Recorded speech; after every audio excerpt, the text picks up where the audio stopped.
मेरा नाम डॉक्टर रेहान है।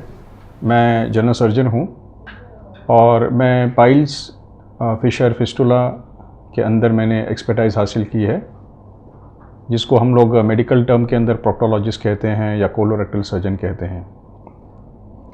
इस वक्त हम बात करेंगे जो है पाइल्स की, जिसको आम तौर से जो है आम ज़बान के अंदर बवासीर के नाम से जानते हैं। पहले तो हम ये समझेंगे कि ये पाइल्स और ये बवासीर होता क्या है। आम तौर से पैखाने की जगह के पास जो अमराज होते हैं, लोग उनको बवासीर के नाम से जानते हैं, पाइल्स के नाम से जानते हैं।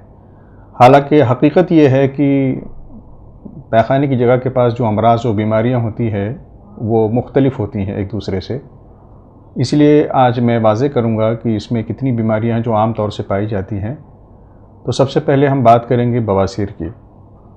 दरअसल बवासीर जो होता है वो पैखाने की जगह के अंदर सूजन आ जाती है।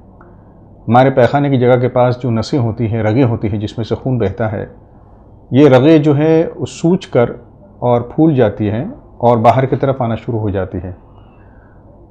इसको हम लोग हीमोरॉइड्स कहते हैं अंग्रेज़ी के अंदर और मेडिकल टर्म के अंदर, और आम ज़बान में इसको बवासीर के नाम से जानते हैं। इसमें मरीज़ जो है जिस तकलीफ़ का शिकार होता है वो खून बहने की वजह से होता है। जब भी मोशन के लिए, पैखाने के लिए या इजाबत के लिए वो जाते हैं तो पैखाने के साथ साथ खून बहुत बहता है।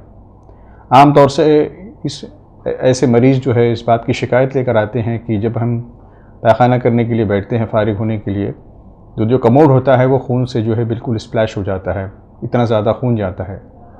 उसमें होता यह है कि जो रगें फूल जाती हैं, सूज जाती हैं, उसके अंदर से जो है ब्लीडिंग शुरू हो जाती है। इसके अंदर जो है आम तौर से 4 इसके स्टेजेस होते हैं जिसको हम ग्रेड्स कहते हैं। पहले स्टेज के अंदर ये होता है कि पैखाने की जगह के जब मोशन पैखाने के लिए मरीज़ पैखाने के लिए जाता है तो वहाँ से ब्लीडिंग शुरू होती है, लेकिन कोई सूजन वगैरह महसूस नहीं होती है। जब पैखाना ख़त्म हो जाता है तो ब्लीडिंग अपने आप रुक जाती है। अगर इसमें उसने इलाज करा लिया तो ये मर्ज़ ख़त्म हो जाता है, लेकिन अगर मरीज़ इलाज कराने में देर कर रहे हैं तो फिर ये जो है ग्रेड जो है बढ़ते रहता है। अब ये स्टेज 1 से स्टेज 2 की तरफ आ जाता है। स्टेज 2 में ये होता है कि ब्लीडिंग के साथ साथ जो बवासीर होते हैं उनकी साइज़ इतनी बढ़ जाती है कि वो बाहर की तरफ आ जाते हैं। जब वो बाहर की तरफ आते हैं तो और ज़्यादा ब्लीडिंग होती है और फिर अपने आप ही अंदर चले जाते हैं जब पैखाने से मरीज़ फारिग हो जाता है।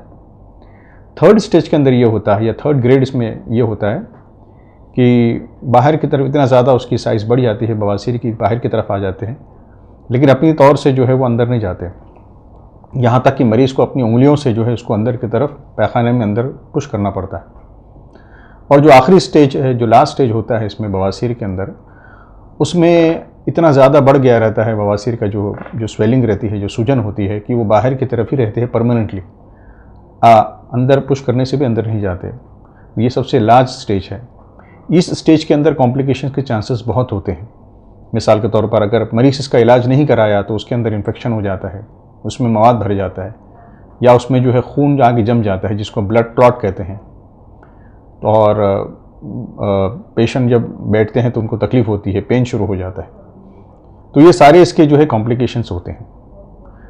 बवासीर का जो है इलाज आज के दौर में इस जदीद टेक्नोलॉजी जो है इसकी वजह से बहुत आसान हो गया है।